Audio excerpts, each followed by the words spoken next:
Good morning, America. Stunning revelation about the high school massacre.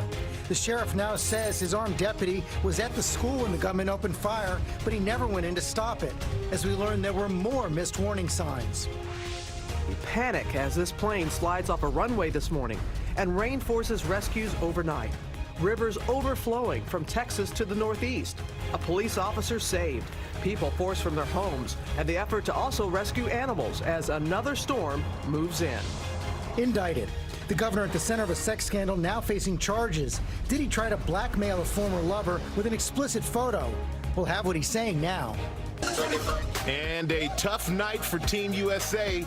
Russia wins gold as the Americans stumble and fall on the ice. What one of the stars is now saying about her performance in the reality show she's setting her sights on at the games come to an end. Live in Times Square, this is GMA with Robin Roberts, George Stephanopoulos, and Michael Strahan. And good morning, America. Hope you're well this Friday morning. Tough night for women's figure skaters last night. And boy, Mariah Nagase getting some heat for that interview. Well, she said she was using that performance, you see right there, as an audition for Dancing with the Stars.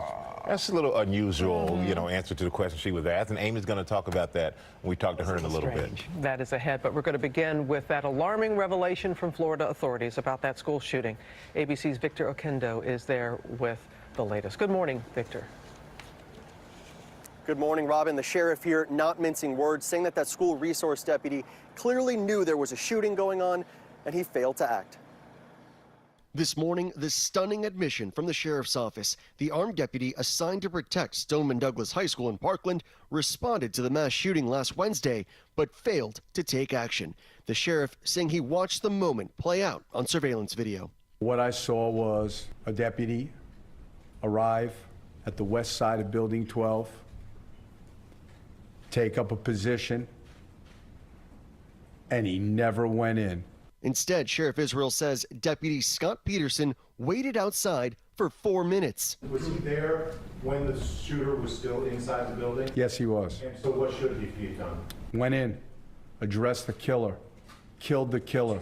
The 54-year-old seen here addressing a school board meeting in 2015 worked at the school for the last 9 years. I'm Scott Peterson. I've been a police officer for 30 years. I've been a school resource officer for 25 years. In 2014, awarded as school resource officer, commending Peterson as reliable in handling issues with tact and judgment.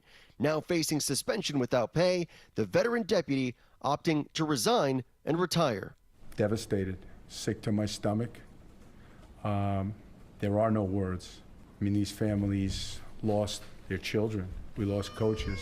You don't think about at school this stuff happening, but when it does, I feel like you need to be able to act on that and, act as a police officer. And this morning, another missed red flag. There was a fight in my house.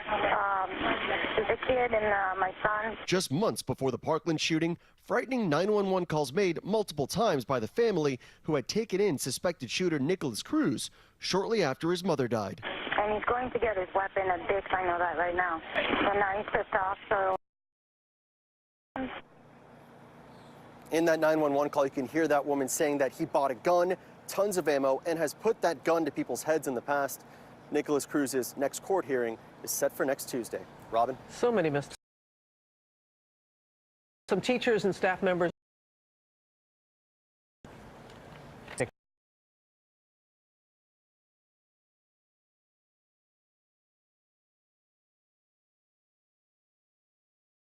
Thank you. Michael? Thank you, Robin. And the National Rifle Association weighing in, saying one of the ways to stop future school shootings.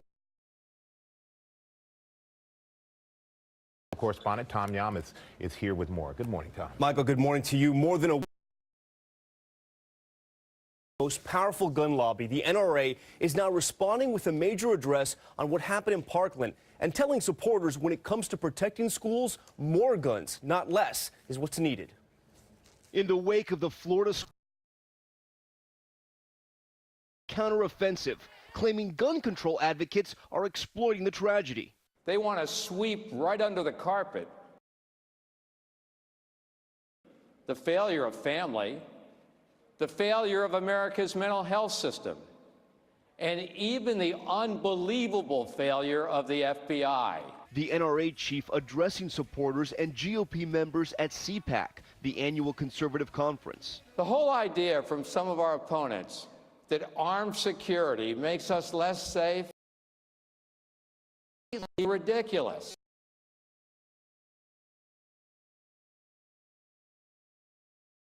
Harden our schools and protect our Democrats.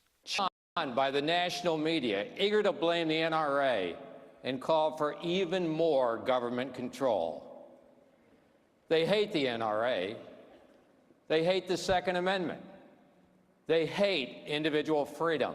NRA spokeswoman Dana Loesch defending the gun lobbying group. We will not be gaslighted into thinking that we are responsible for a tragedy that we had nothing to do with. Calls the legacy media actually love mass shootings. You guys love it. Now, I'm not saying that you love the truth. Love the ratings. Crying white mothers are ratings gold to you. The NRA advocating for more firearms inside of schools. They all must come together to implement the very best strategy to harm, including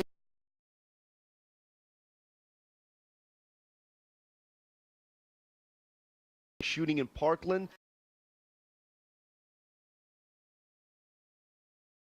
Over the top. This is not, Stoneman Prison. This is a high school. All right, the nation's two largest teachers unions have come out publicly against the idea of arming teachers. President of the American in a statement against an A. And what was the reaction?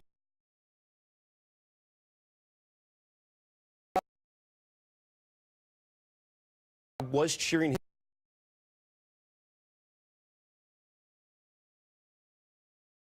applause as well. We do not.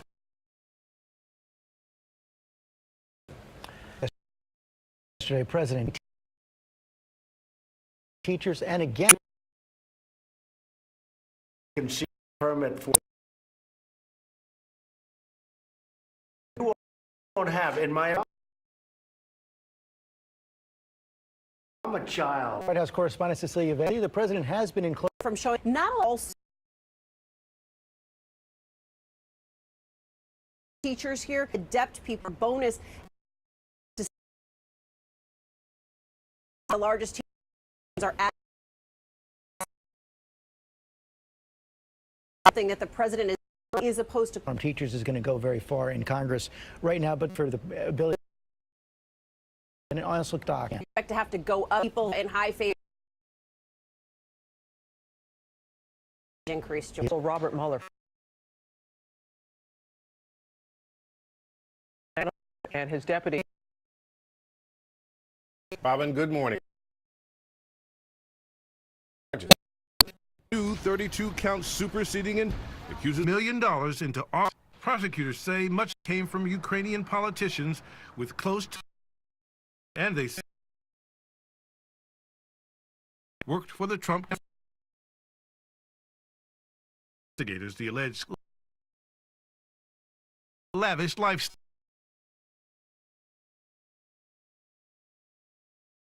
$200,000.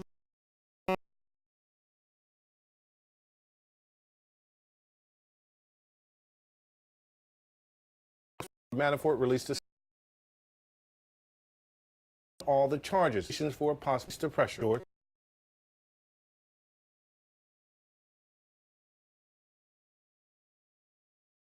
Say he believes he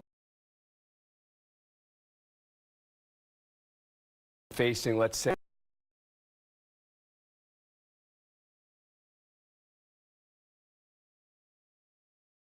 all existed, and as part of that, an extension of that was with the additional charge. and as